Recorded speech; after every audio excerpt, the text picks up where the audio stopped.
Bien, ya estamos de vuelta para analizar la actualidad en este último día de la semana para Punto de Encuentro, que mañana hay más programación aquí en la 8 Soria y la rueda gira y hay que seguir trabajando, pero nosotros volveremos el próximo lunes. José Manuel Hernando, secretario del Partido Popular en la provincia de Soria, ¿qué tal? Muy buenas noches. Buenas noches, Iván, encantado de estar aquí. Una semana, bueno, en lo informativo, movida, con una actualidad Bueno, últimamente ¿no? tenemos semanas muy movidas, casi todas tienen algo interesante que contar, esta vez de luego también. Sin claro. duda. Enrique García, coordinador de Izquierda Unida Soria, pues una semana también, ¿no?, agitada, ¿no?, en lo político. Apasionante. A mí, como a los que somos fanáticos de la política, esto a mí por lo menos me encanta. Hay una tensión, claro, bien, me gusta. A mí me gusta que haya cosas. Tensión, diversión, sobreactuación y algún que otro suceso ha habido también recientemente. Hablamos del caso Cedazo, del que les hemos venido hablando esta última semana. Vamos primero a conocer la oposición, porque hacen frente común allí en Almazán en torno a la figura del todavía alcalde Jesús Cedazo, la oposición, el Partido Popular y la Plataforma del Pueblo Soriano. Pero no puede seguir de alcalde, no nos puede representar esta persona en Almazán. Tiene concejales que lo pueden hacer mejor, puede dimitir de alcalde y que se ponga otro concejal socialista al frente del Ayuntamiento de Almazán. Y es probable que presentemos una moción en el próximo pleno ordinario. Que haya presentado su renuncia como diputado provincial en la Diputación, pero que siga manteniendo el acta de concejal en el Ayuntamiento, yo creo que no se pueden asumir medidas a medias. Creo que no se puede decir una institución sí, otra institución no, con el Partido Socialista. Los que siempre están pidiendo ejemplaridad, y creo que en este caso ellos mismos no están cumpliendo con lo que están predicando. Bien, pues como venimos diciendo estos días, primero la persona, primero Jesús Cedazo, por fortuna ileso de ese accidente que podía haber tenido peores consecuencias, y después las responsabilidades políticas pues, derivadas de esa falta. Aquí no vamos a decir qué tiene que hacer, obviamente, cada cual es libre y tomará sus decisiones, también el partido le animará en un sentido o en otro y la oposición pues hará lo que considere. Enrique García, ¿qué debe de hacer o qué tenía que haber hecho Jesús Cedazo? Afortunadamente, como señalas, estamos hablando solamente de responsabilidades políticas, porque afortunadamente no hay que lamentar daños personales, ni hacia él, ni hacia otra persona.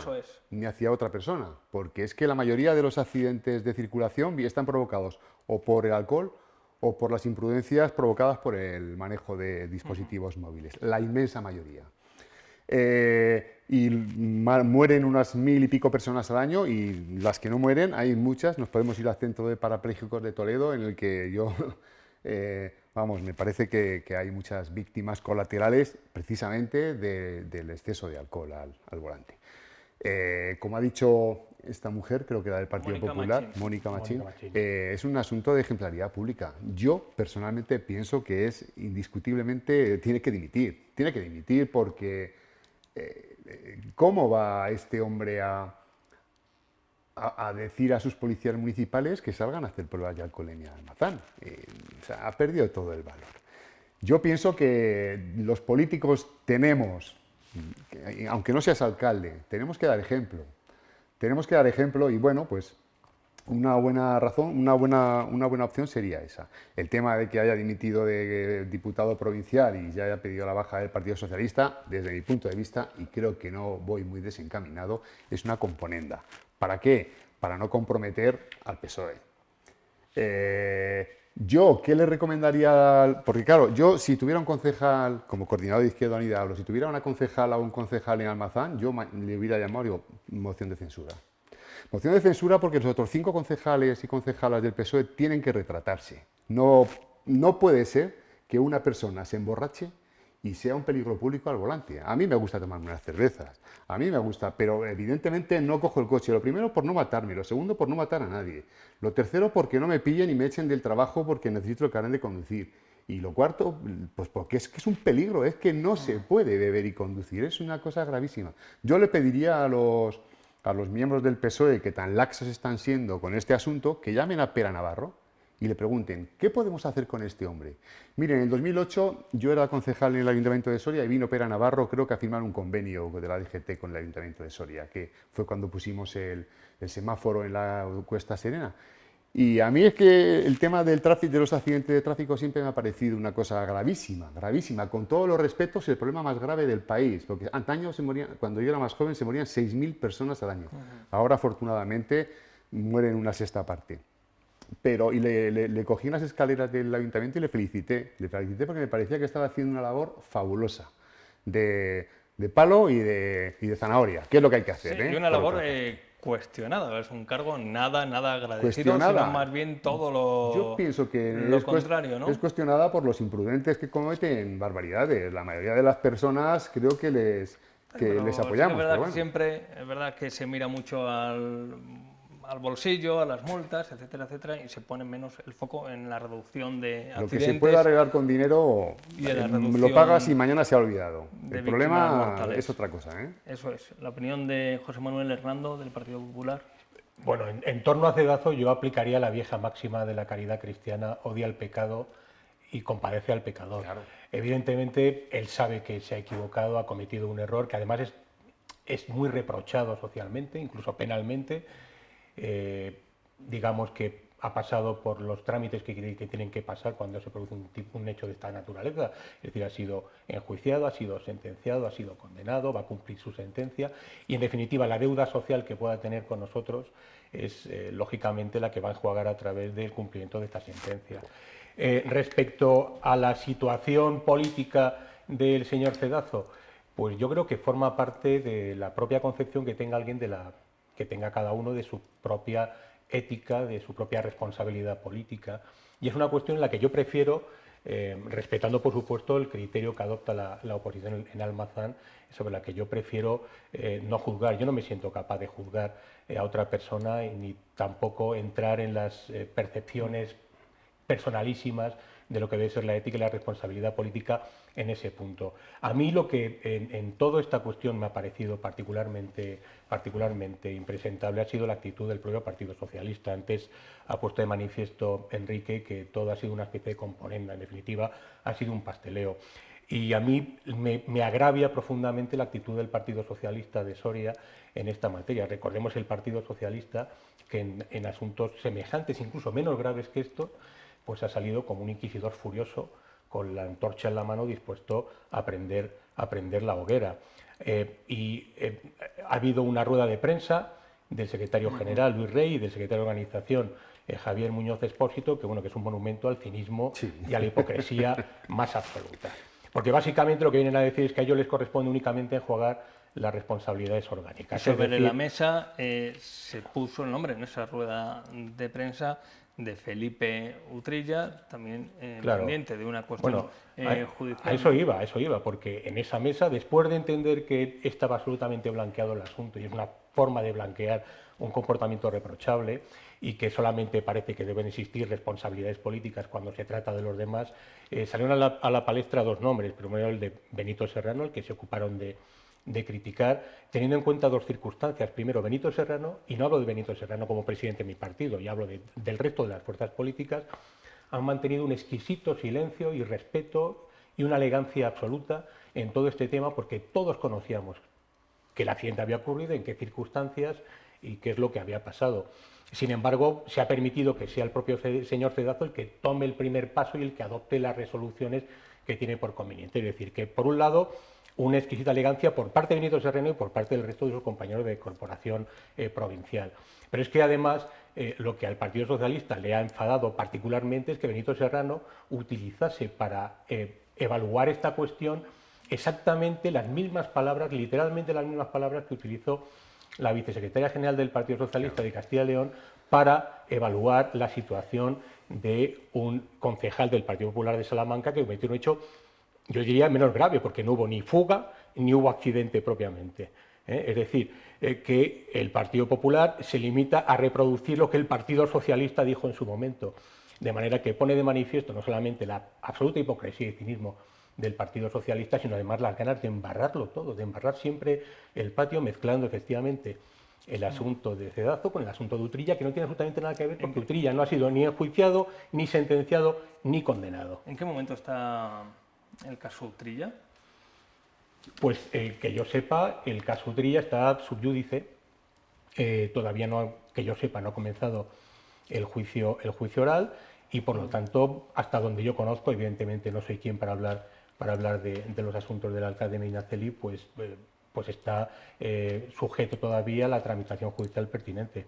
Evidentemente no hay ninguna resolución en absoluto, porque creo que incluso dijeron que el señor Utrilla estaba en libertad provisional, lo cual es una auténtica barbaridad jurídica. No está en libertad provisional, está en libertad porque no hay ningún cargo en firme contra él y no ha sido ni sentenciado ni condenado, ni se le imputa ningún delito que pueda dar lugar a una prisión provisional. ¿Hay algún documento que dice que está en libertad provisional? Pues yo lo he oído. Que está en libertad provisional por de un presunto delito de prevaricación. Claro, el problema continuada. es que la prevaricación es un delito que no conlleva nunca penas de cárcel, de manera que difícilmente se va a aplicar la prisión provisional y por lo tanto la libertad provisional a un delito como el de prevaricación. No está en libertad provisional, está en libertad, punto. No hay nada contra él, en principio, que le permita ejercer su libertad. El que redactó ese auto, escuchen a José Manuel Hernández, que aquí no somos juristas, pero bueno, en cualquier caso, sí que es verdad que mezclar ambas cuestiones, ¿no? Tampoco... No viene a cuento, porque son cosas diferentes, además. Fíjate, el tema de la ejemplaridad a mí me parece esencial. Y voy a Badalona. En Badalona, el anterior alcalde que había del PSC le pillaron en un cuento de alcoholemia, me parece, en la ronda de Barcelona, y tuvo que dimitir. Y se fue. Entró al No tuvo que dimitir, dimitió. Dimitió. Porque nadie tiene que dimitir. Sí, por eso. bueno, dimitió, exactamente. Simplemente que lo tiene una consideró concepción distinta de lo que tiene que ser la responsabilidad pública. Y porque los que le apoyaban en el consistorio le dijeron, cogido la quedas, es que esto no puede ser. Y tuvo que dimitió. Y llegó Albiol, y ahora Albiol se ha visto inmerso en este otro conflicto, en lo del paraíso fiscal, y claro, tenían toda la autoridad ética para echarlo por otra cosa que había hecho mal. Pero es que si no, no la hubieran tenido.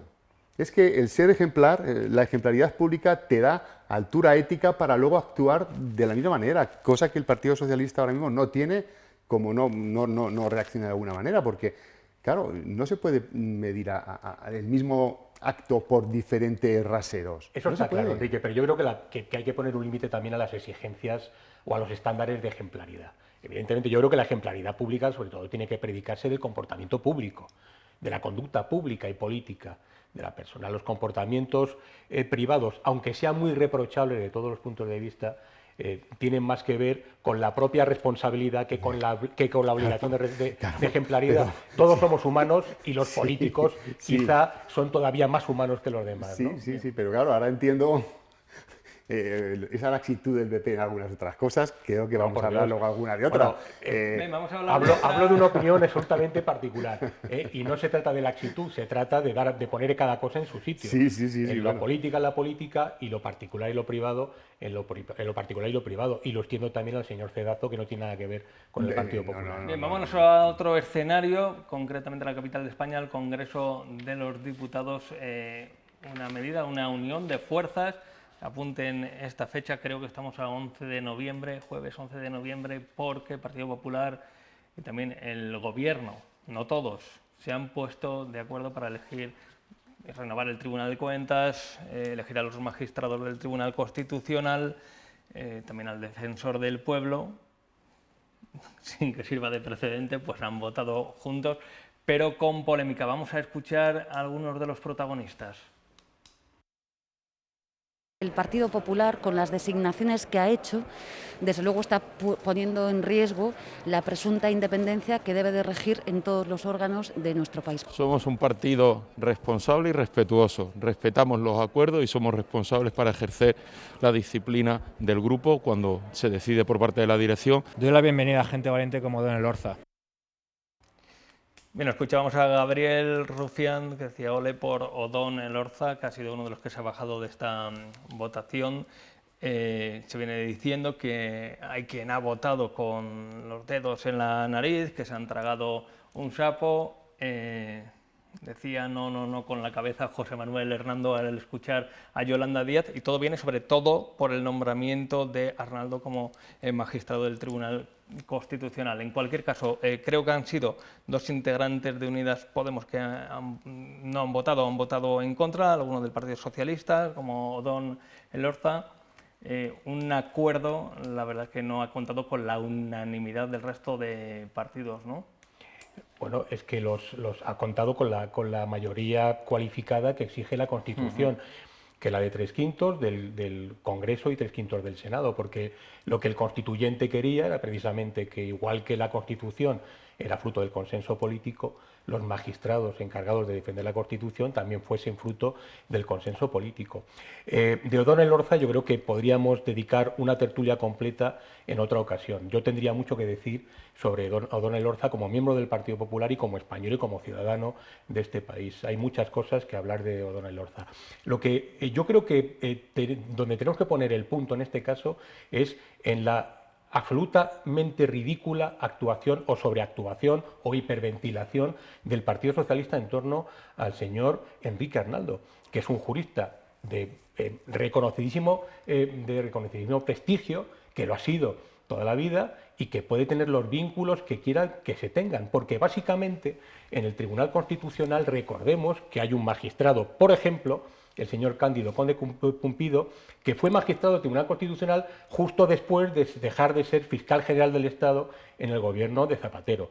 Tenemos un magistrado del Tribunal Constitucional, Xiol Rius, que fue director general y por lo tanto alto cargo en un gobierno socialista. Tenemos un magistrado del Tribunal Constitucional de la última jornada, Fernando Velasco, que fue director general del gobierno socialista de Felipe González. Es decir, que plantearse y echar las campanas al vuelo por el asunto de Enrique Arnaldo, a mí me preocupa mucho más, por ejemplo, el magistrado Sainz Valcárcel, que es un magistrado respecto del cual se puede tener una opinión muy acerada desde la perspectiva jurídica, es un buen jurista, pero es un magistrado que ha planteado situaciones muy comprometidas. Por ejemplo, manifestar en alguna de sus sentencias que la chusma que asedió el Parlamento de Cataluña hace 4 años estaban defendiendo la Constitución, por ejemplo. Es decir, el señor Arnaldo ha tenido vinculaciones, es posible, con la Fundación FAES, pero lo cierto es que hay magistrados del Tribunal Constitucional que han tenido vinculaciones incluso mucho más intensas con el Partido Socialista, de manera que yo no entiendo por qué el señor Odón Elorza se extraña tanto de esto. Y además, reiteremos, el Tribunal Constitucional es un órgano de composición política, porque lo quiere la Constitución y porque es el modelo que seguimos desde Alemania, desde Austria, que es el que funciona, básicamente. La cuestión no es en si son más conservadores o si son más progresistas. La cuestión es que, conservadores o progresistas, hasta ahora el PP y el PSOE han sido capaces de nombrar magistrados que se mueven dentro de los estándares de la defensa de la Constitución. En cualquier caso, sí que es cierto que esta votación que compromete a los dos principales partidos, porque el resto ni han participado de la votación, a los dos principales, y a Unidas Podemos como parte del Gobierno, que no se haya hecho con cierto acuerdo, ¿no? Que haya estado rodeada de tanta controversia, insisto, para algo que se vota de forma conjunta, la verdad es que la imagen, no lo que transmite, porque luego seguramente los nombres ni yo conozco ni los ciudadanos conocen, pero la imagen que se traslada, la verdad que deja mucho que desear, ¿no? Pero es que no se trata, como dice José Manuel, de que el señor Arnaldo tenga una ideología más o menos conservadora, porque eso, si lo propone el Partido Popular, se supone que la va a tener. Y además, todos estamos politizados. Todos tenemos una manera de pensar. Evidentemente, lo que se le pide luego es que sus sentencias estén sujetas a derecho y ya está. Evidentemente, cada uno aporta su sesgo ideológico y ya está. De lo que se trata es que este hombre está vinculado, ha hecho trabajos, parece ser que incluso ha cometido alguna ilegalidad. Según he escuchado, ha sido asesor de las Cortes y a la vez ha asesorado a otros parlamentos regionales, cosa que parece ser que está prohibida por la ley de incompatibilidades, etcétera, etcétera. Entonces, de eso se trata, de ejemplaridad. Esto ha sido un trágala del nombrar a este hombre, ha sido un trágala. Yo no discuto su valía jurídica ni profesional, por favor. Eso no lo discuto. pero esa ha sido una trágala del Partido Popular. Con toda la presión que ha tenido por parte de la sociedad en general con respecto a que no quería renovar los órganos constitucionales, dice, pues mira, vamos a empezar a renovar, pero te vas a comer este. Y ha sido una trágala.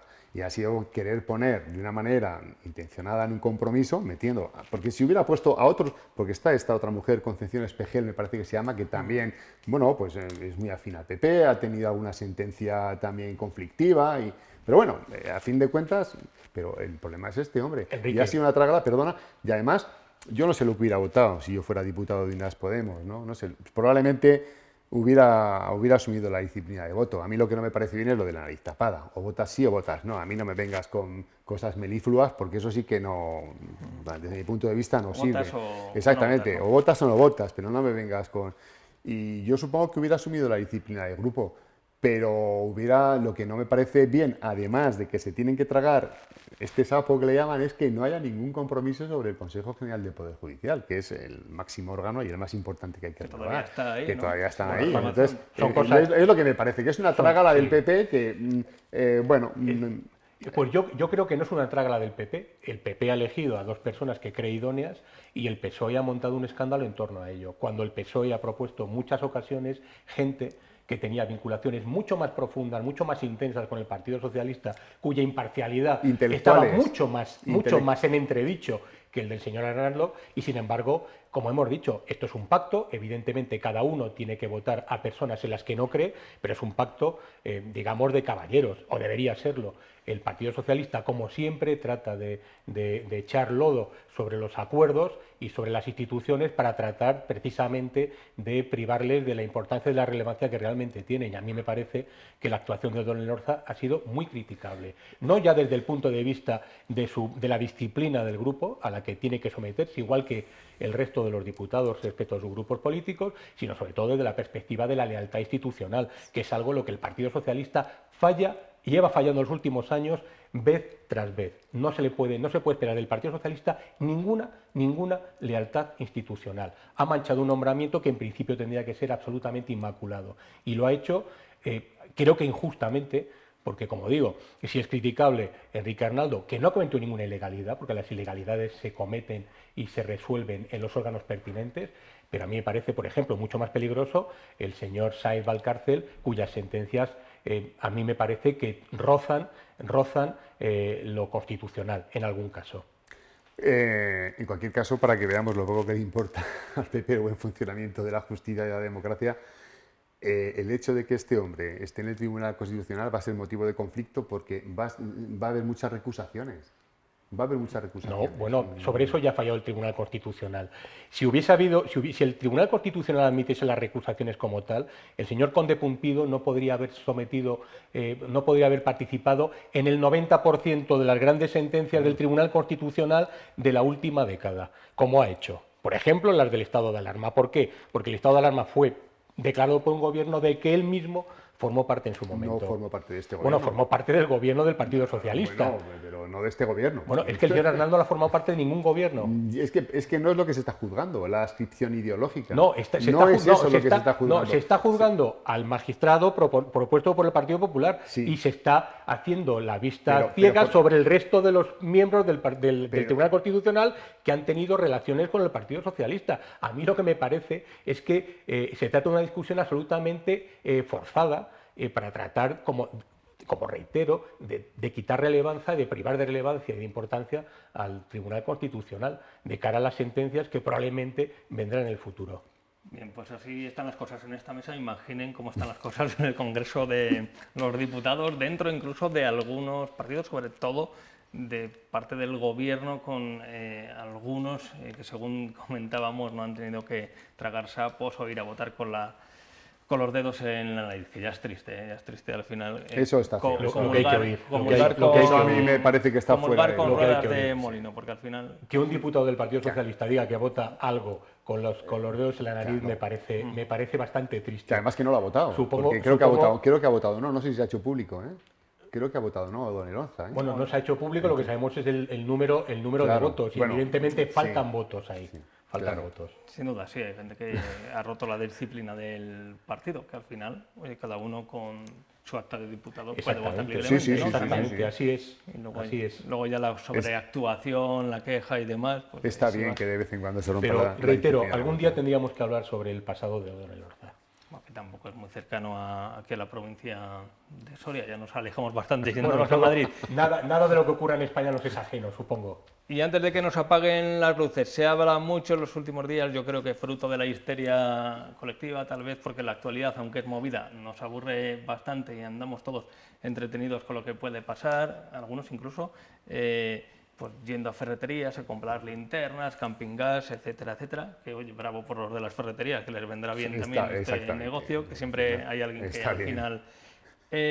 pero no sé qué os parece porque hay en torno a este asunto, en torno a la falta también de suministro energético, teníamos los últimos días los problemas con Argelia, que corta el paso de gas a través de Marruecos para España, al final Marruecos ahí en medio, y viene otra vez el debate sobre las térmicas, sobre las nucleares. Vamos a escuchar a Alfonso Fernández Mañueco hablando de las térmicas precisamente.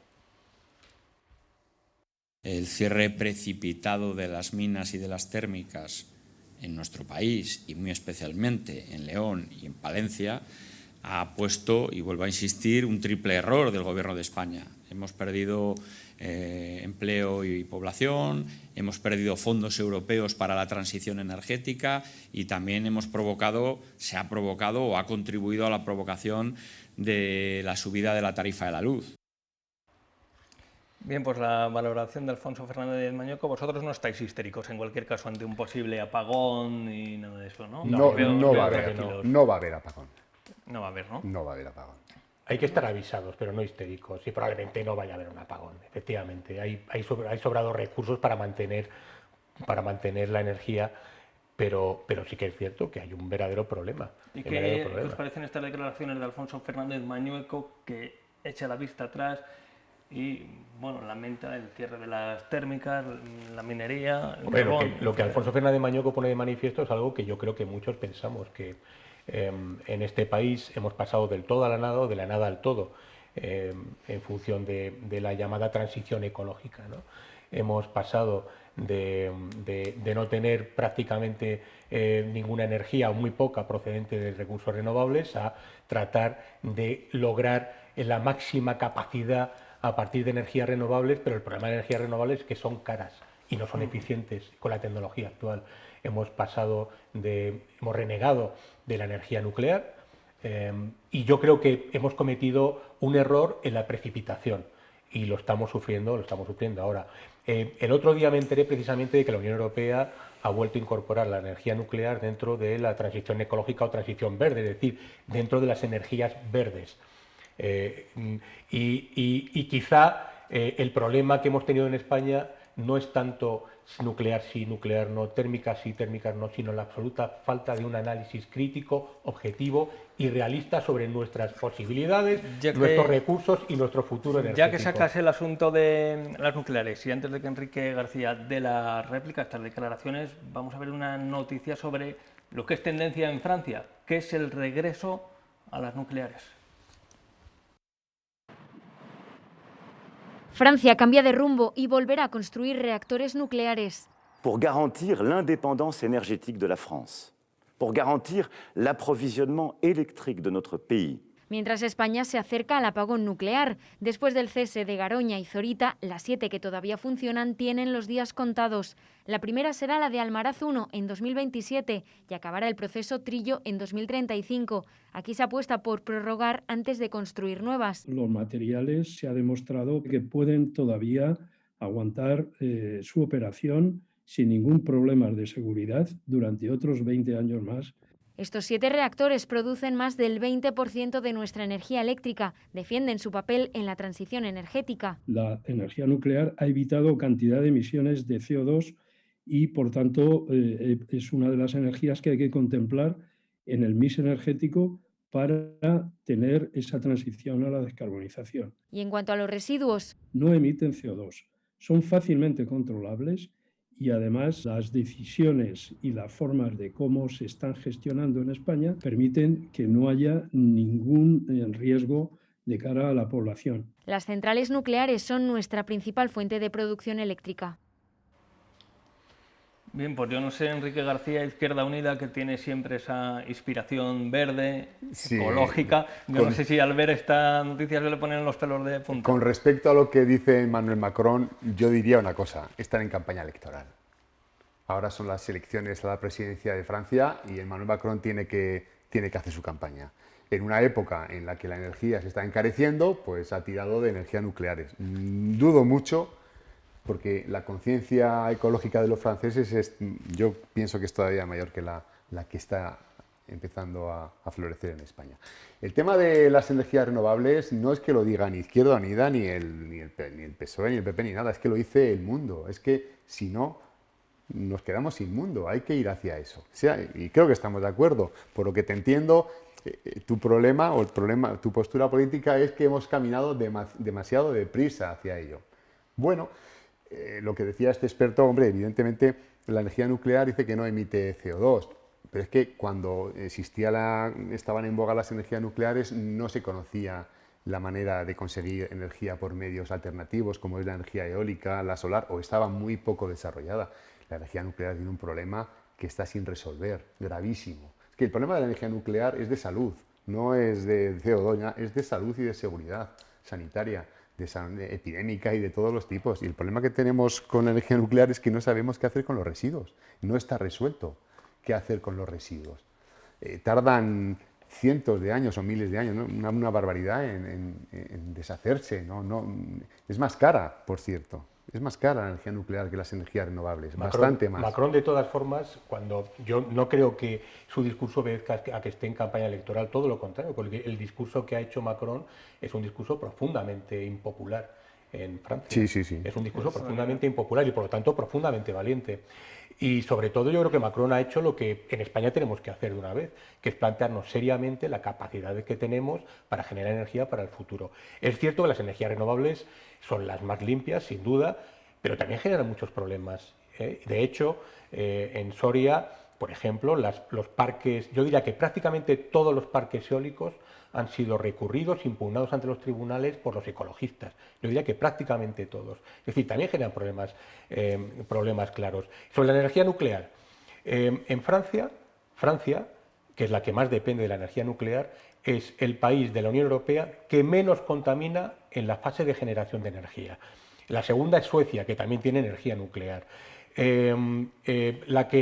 Alemania, que ha ido desmantelando su energía nuclear, resulta que contamina ahora 3 veces más en la producción de energía eléctrica que hace 15 años cuando estaba la energía nuclear. Yo no estoy diciendo que tengan que abrirse 10 centrales nucleares, lo que estoy diciendo es que tenemos que hacer un debate serio, que es lo que falta en España, al margen de ideologías, al margen de prejuicios, al margen de reservas mentales y desde una perspectiva realista, porque la gente ahora se está preguntando qué es lo que ha pasado con la energía, por qué me cuesta 3 veces más y por qué me dicen que mañana puede haber un apagón. Porque cuesta 3 veces más. Y siempre hemos dependido del gas de Argelia. Al final. Cuesta 3 veces más porque el método de cálculo del coste de la factura eléctrica está hecho de mala manera, de tal manera que la energía más barata, que es el carbón, la más cara es la que marca el precio de todo el paquete.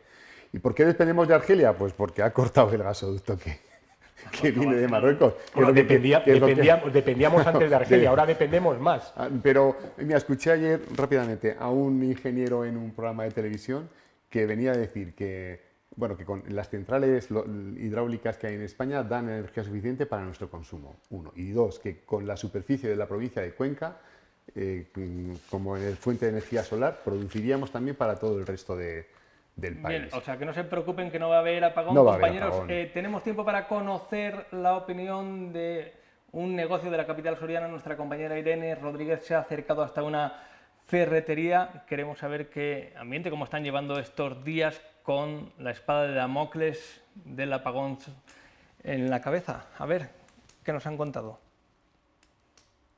Los productos más demandados son las cocinas camping gas de 1 y 2 fuegos, también las linternas combo, que se le dicen que son las solares, que tenemos aquí un ejemplo, Son linternas que se recargan con la luz del sol y no hace falta ningún tipo de batería ni de pila. Y otro de los productos más demandados son las pilas, que hay clientes que podemos llegar a vender, pues como os hemos comentado, por 100 paquetes. Este último mes hemos vendido como que unos 50 unidades de hornillos y esperamos vender pues unas 50 o bastantes más. ¿En un mes? En España un apagón eléctrico es una cosa muy complicada, porque Red Eléctrica de España tiene una dilatadísima experiencia en gestionar la electricidad española. ¿Por qué? Pues porque somos una isla eléctrica, tenemos muy poquita interconexión internacional, tenemos en torno al 4%, en este momento hay un 1% creo que en una línea averiada, o sea, que están acostumbrados a que lo que se consuma eléctricamente en España se genere eléctricamente en España.